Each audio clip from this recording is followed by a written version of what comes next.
وعلى آله وصحبه ومن والاه. أيها المستمعون، أحييكم جميعا بحي الإسلام.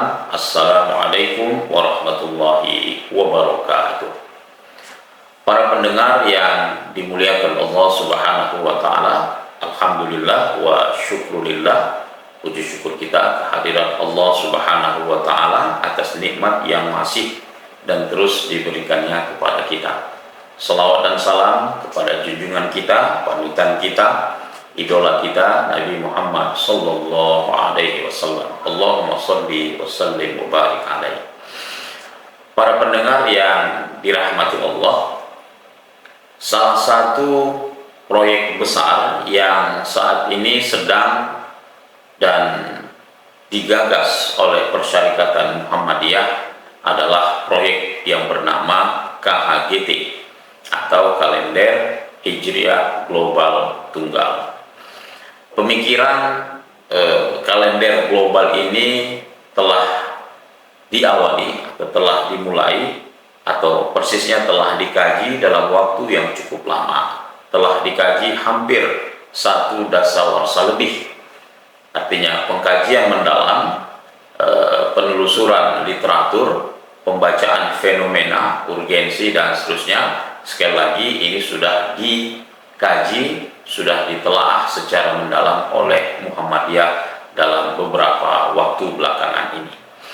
Prinsip besar dari KHGT atau Kalender Hijriah Global Tunggal ini adalah kita hendak menghadirkan satu sistem penjadwalan waktu yang terpadu, yang terintegrasi, yang terunifikasi di seluruh dunia, di seluruh planet bumi ini dengan prinsip satu hari, satu tanggal di seluruh dunia.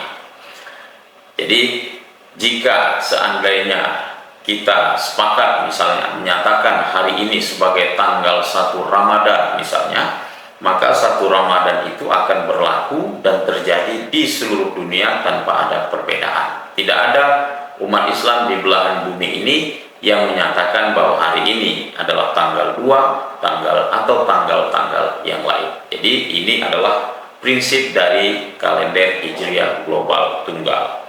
Selain itu, prinsip dari KHGT ini juga adalah hendak menciptakan sistem penjadwalan waktu yang juga digunakan untuk kepentingan sipil administratif atau muamalah.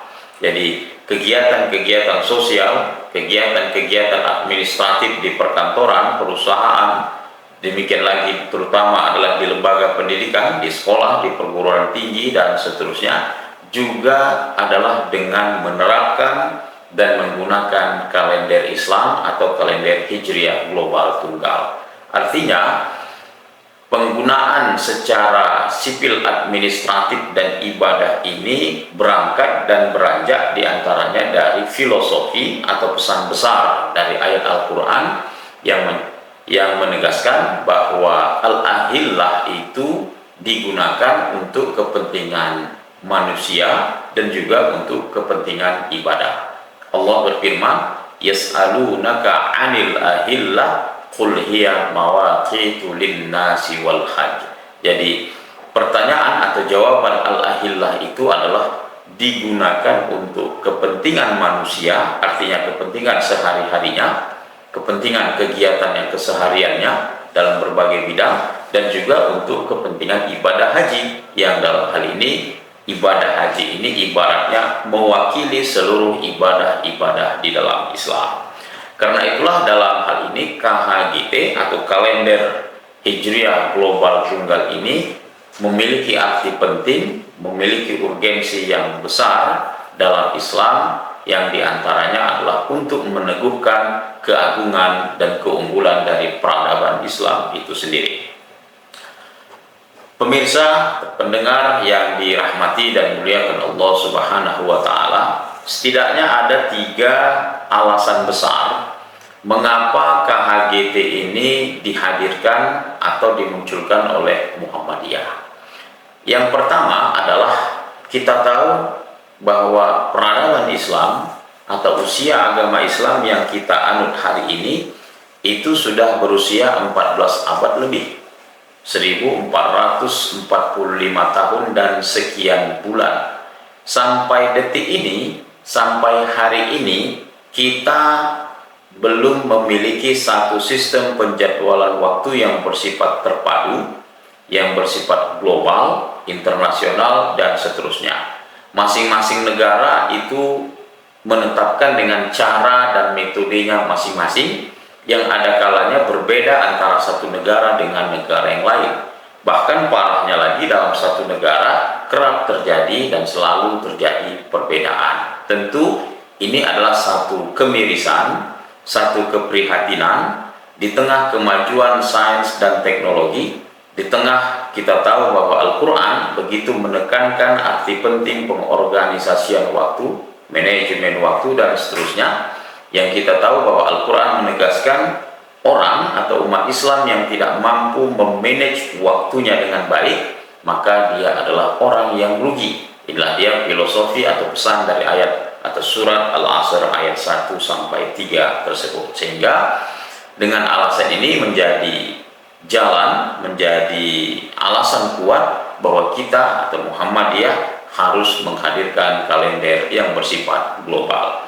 Alasan kedua adalah oleh karena fakta atau fenomena yang sudah kita lihat dan jalani selama ini, bahwa perbedaan itu selalu terjadi di setiap tahun. Yang parahnya adalah perbedaan itu mencapai lebih dari satu hari, bisa 2 hari, 3 hari, 4 hari, 5 hari, dan seterusnya.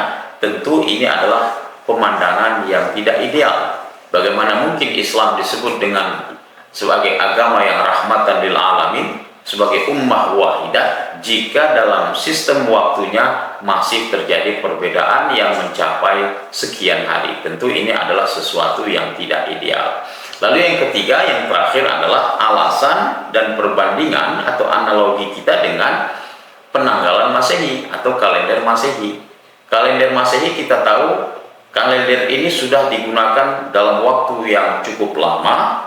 Kemudian kalender ini oleh umat Kristen digunakan untuk kepentingan ibadah mereka, saat yang sama juga digunakan untuk kepentingan sipil administratif. Jadi hari ini kita nyaris dan praktis tidak pernah mendengar bahwa umat Kristen mereka berbeda dalam menetapkan hari-hari ibadah mereka.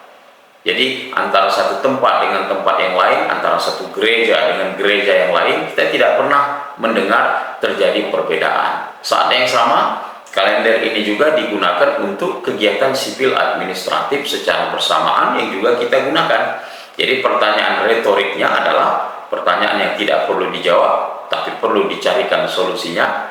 Jika kalender Masehi bisa, mengapa kalender Islam tidak bisa? Oleh karena itulah, dalam hal ini sekali lagi Muhammadiyah telah berketetapan, telah berijtihad menghadirkan apa yang disebut dengan kalender Hijriah Global Tunggal, yang tujuannya adalah hendak menyatukan sistem penjadwalan waktu umat Islam di seluruh dunia dengan prinsip satu hari satu tanggal di seluruh dunia. Demikian para pendengar yang dirahmati dan muliakan Allah Subhanahu wa Ta'ala, mudah-mudahan pemaparan singkat ini bermanfaat untuk kita semua. Demikian, wabillahi taufiq, wassalamualaikum warahmatullahi wabarakatuh.